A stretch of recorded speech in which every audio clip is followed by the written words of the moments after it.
My mother gave my stalker a key to my house to work things out. What happened next made her finally realize how dangerous he really was. Mom, why is he in my house? I stood frozen in my doorway, staring at the impossible scene before me. My mother sat on my couch, calmly sipping tea like this was a casual Sunday visit. And standing by my bookshelf, touching my photographs with those hands I'd hoped never to see again, was Derek Morrison. Amelia, just hear him out, my mother said, setting down her cup. You two need to talk. My heart hammered against my ribs.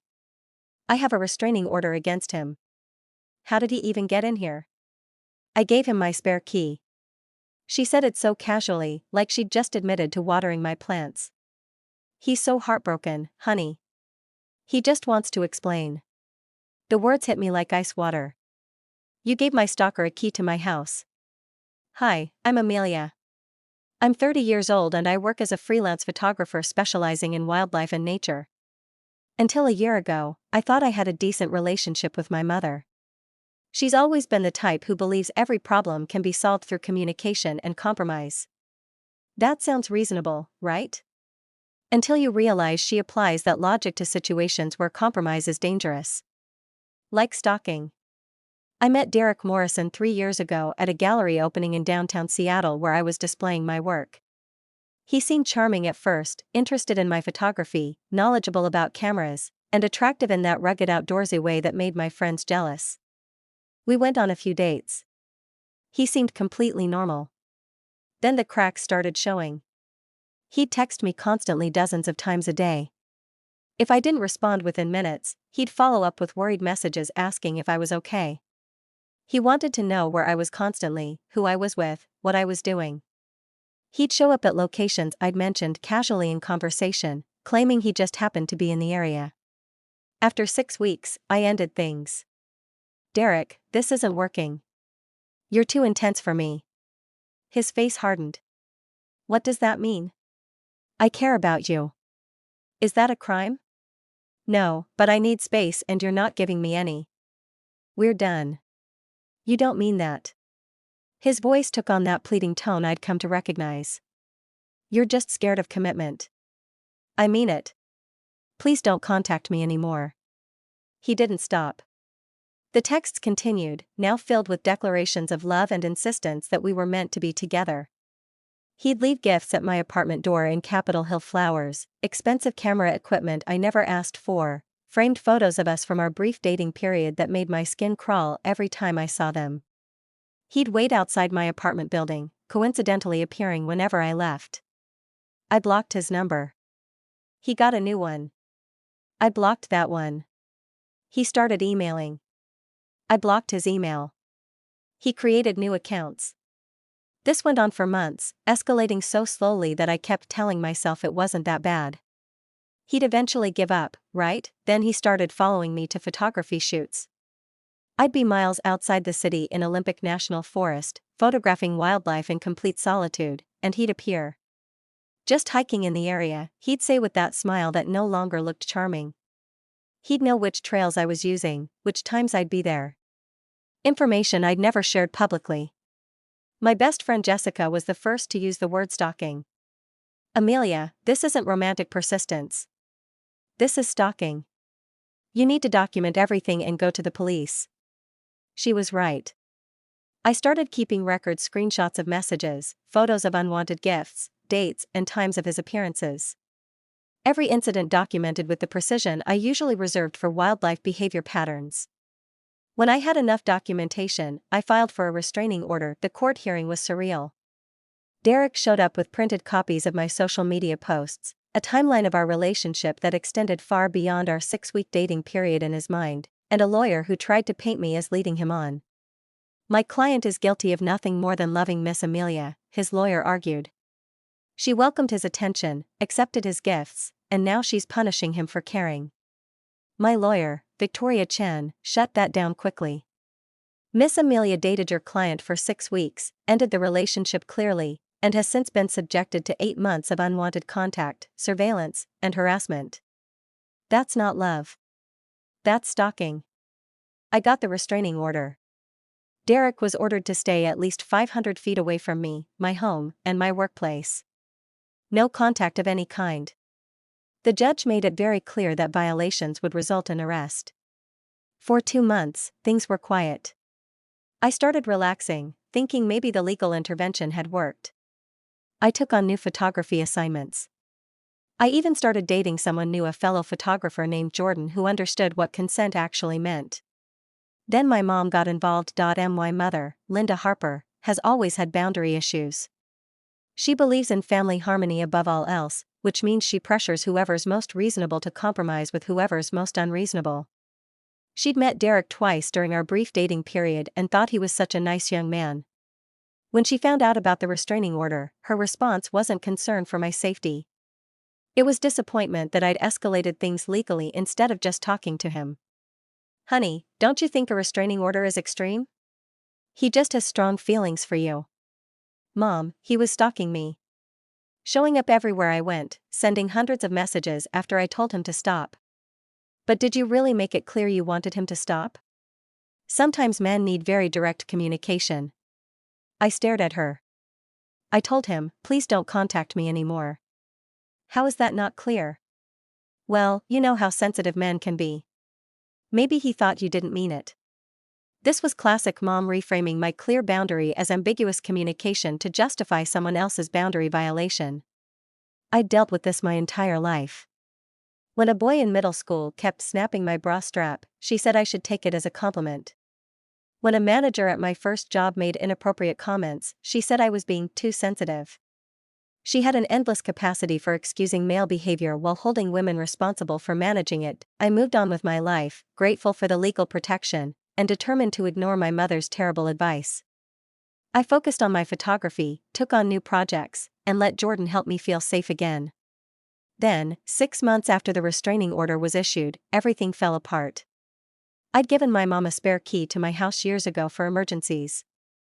I lived alone, traveled frequently for work, and it seemed practical to have someone with access in case of problems.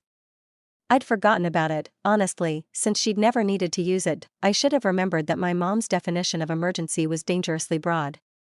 One Thursday afternoon, I came home from a shoot in Montana to find my front door unlocked. My first thought was that I'd been robbed. I pushed the door open carefully, phone in hand, ready to call 911.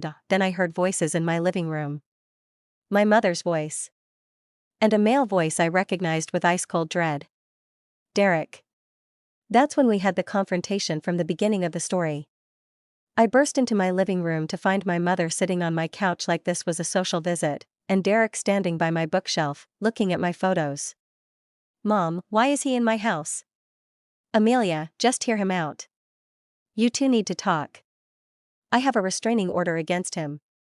How did he even get in here? I gave him my spare key. She said it so casually. He's so heartbroken, honey. He just wants to explain. You gave my stalker a key to my house? Derek stepped toward me, his expression that familiar mix of hurt and entitled anger. Amelia, if you'd just listen, don't come near me. I backed toward the door, keeping distance between us. You're violating a restraining order. I'm calling the police right now. Wait. My mom stood up, physically placing herself between me and the exit. Let's all just calm down and talk this through.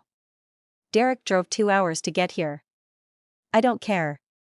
He's not supposed to be within 500 feet of me. You helped him break a court order. Oh, don't be so dramatic. He's not dangerous. He just wants a chance to apologize and explain his feelings.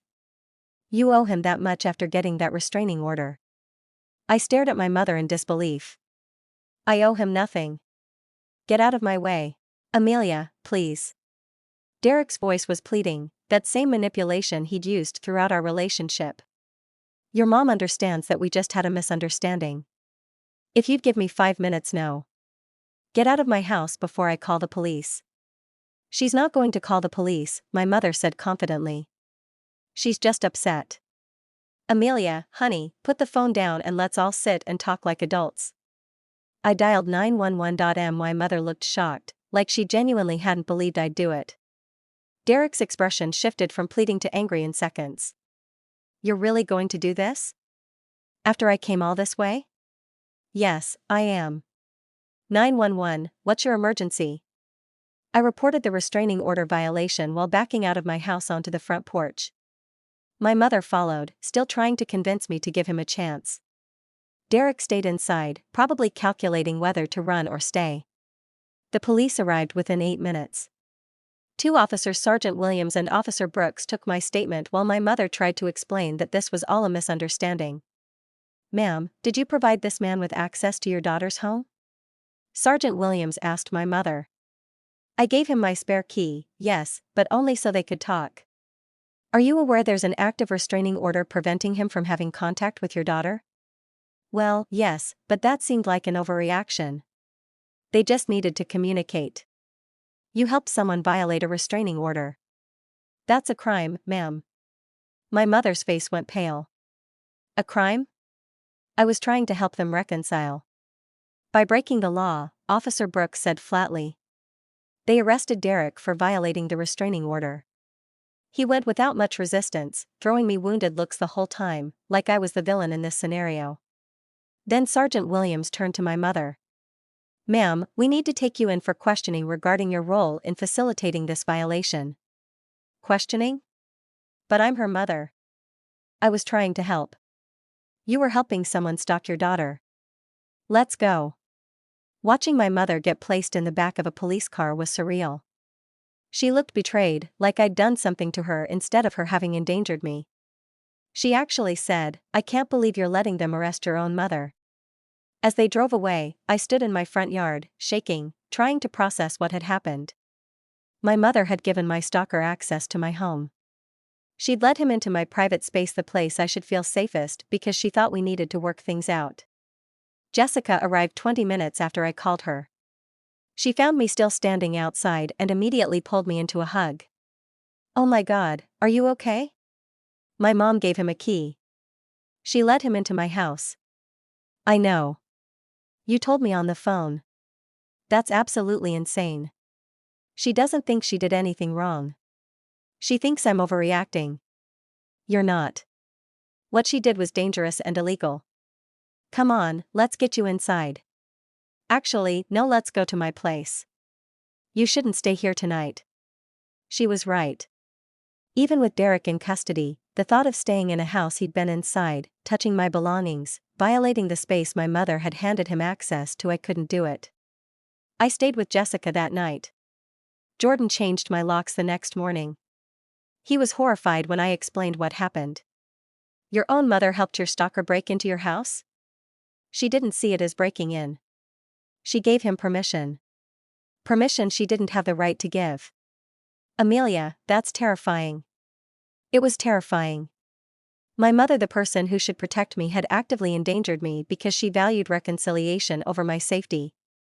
My mother was released after questioning with a citation for aiding in the violation of a restraining order.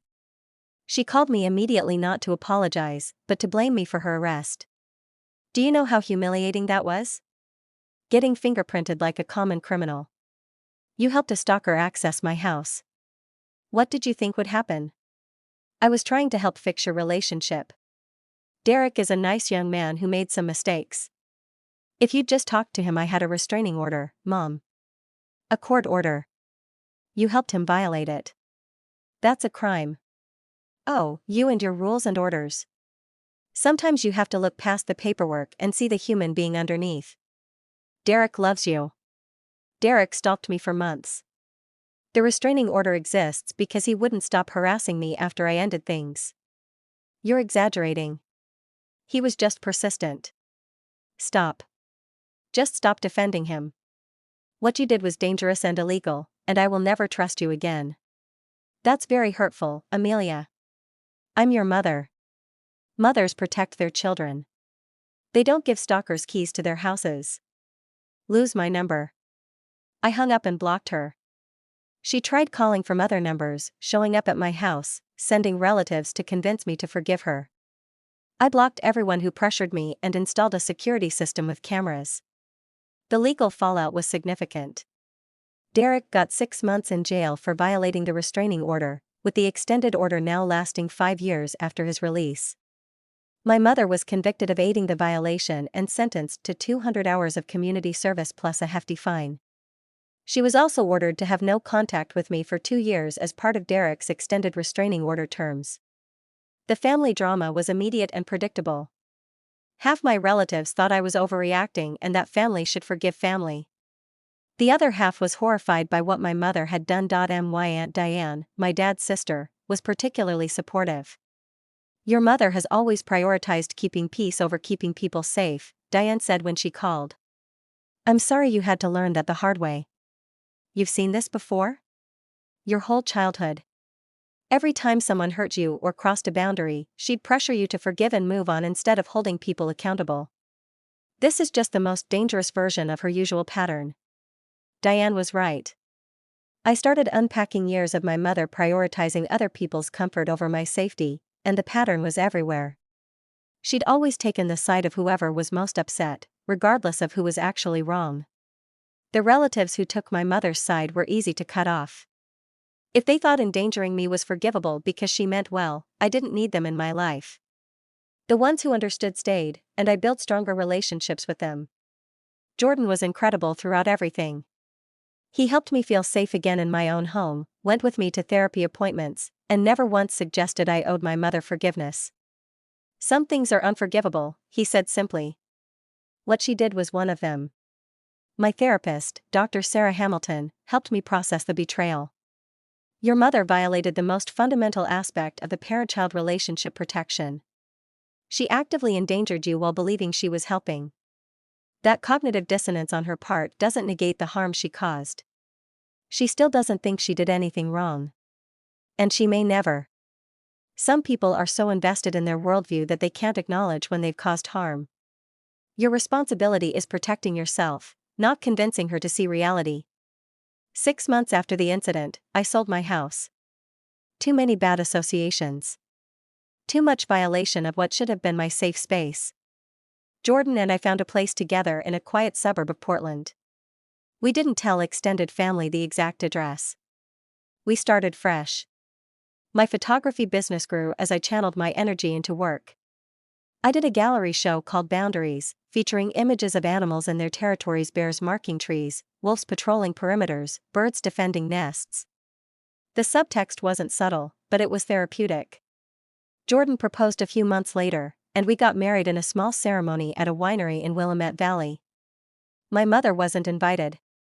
Some relatives boycotted in solidarity with her, which actually made the wedding more peaceful. Only people who understood boundaries and respected my safety were there. Derek was released from jail 18 months after his arrest. The restraining order held, and I had alerts set up to notify me of any violations. He moved to Nevada according to his parole requirements, and I've had no contact since. My mother's no-contact order expired 2 years after it was issued.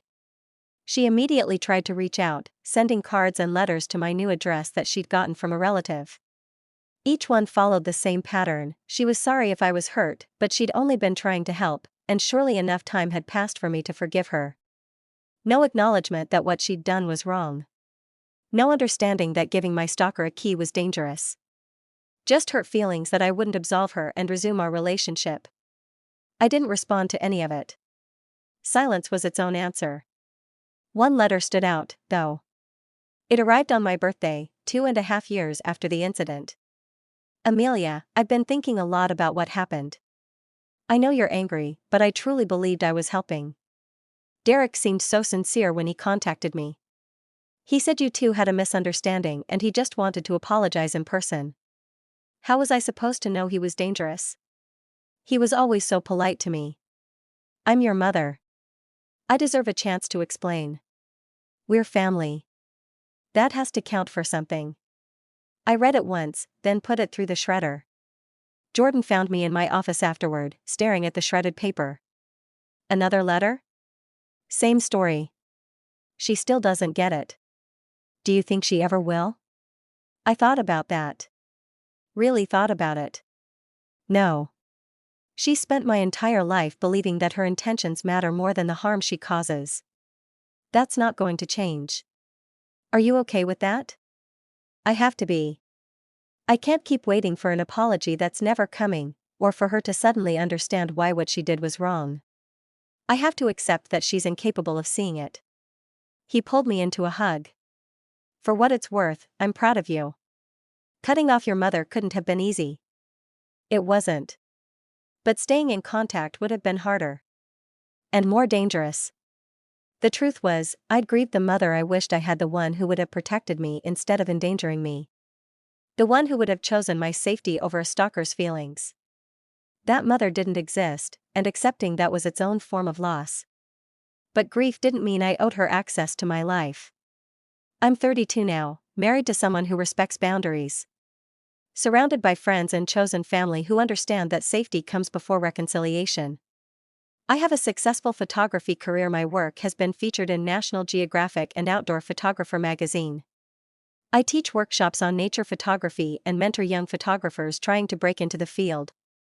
I have a home that feels secure, a life that feels like mine.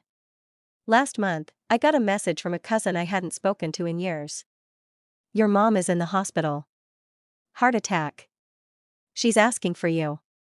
I read the message 3 times, waiting to feel something. Guilt, obligation, concern. All I felt was tired. I didn't go to the hospital. I didn't send flowers or a card. I sent a single message to my cousin. I hope she recovers, but I won't be visiting. Please don't contact me about this again. Some people would call me cold. Unforgiving. A bad daughter. Those people didn't have their safety handed to a stalker by the person who should have protected them. I'd built a good life, a safe life, and I refused to feel guilty for protecting it. Jessica asked me recently if I ever miss my mother. I miss the idea of her, I told her. I miss having a mom I could trust. But that person never really existed. She was always more concerned with keeping the peace than keeping me safe. Do you think you'll ever regret cutting her off? I thought about that. About Derek standing in my living room because my mother gave him a key. About the violation of my safe space. About every time in my childhood when she chose someone else's comfort over my well-being. No, I said. I don't think I will. Some boundaries aren't meant to be crossed. Some betrayals can't be forgiven. And some relationships aren't worth saving, even when they're with family. My mother taught me an important lesson, just not the one she intended. She taught me that blood relation doesn't guarantee protection. That family isn't an excuse for endangering someone you're supposed to love. She taught me that sometimes the most loving thing you can do for yourself is walk away. So here's my question for you: if your parent gave your stalker access to your home to help them reconcile with you, could you ever trust them again? I couldn't. And I've never regretted that choice. Because at the end of the day, I chose myself. My safety. My peace. And that's something I'll never apologize for.